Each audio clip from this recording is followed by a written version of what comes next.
കണക്ക് എങ്ങനെ ചെയ്യാം? 10⁻8/10⁻⁻8 (a⁻m/a⁻n മോഡൽ. 10⁻8 പവർ നമ്മൾ കുറയ്ക്കുക, a⁻m-n.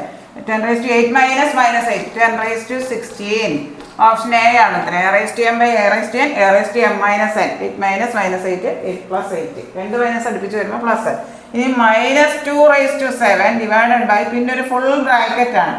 അപ്പോൾ നമുക്ക് ബോട്ട് മാസ് നിയമം അനുസരിച്ച് വേണം ചെയ്യാൻ. ബ്രാക്കറ്റ് വേണം ആദ്യം ചെയ്യാൻ. ഈ -2�7 അവിടെ കിടക്കട്ടെ. പിന്നെ ബ്രാക്കറ്റിലുള്ളത് ചെയ്യുമ്പോൾ a⁻m × a⁻n model a⁻m+n exponential theory. -2⁴ + 2 -2⁶.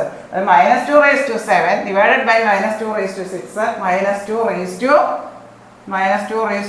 6 -2⁻n -2⁴ എന്ന് പറഞ്ഞാൽ ഏത് ക്വാണ്ടിറ്റി റേസ് ടു 1 എന്ന് പറഞ്ഞാൽ സെയിം തന്നെ വരും -2. ഓപ്ഷൻ സി ആണ് ഉത്തരം.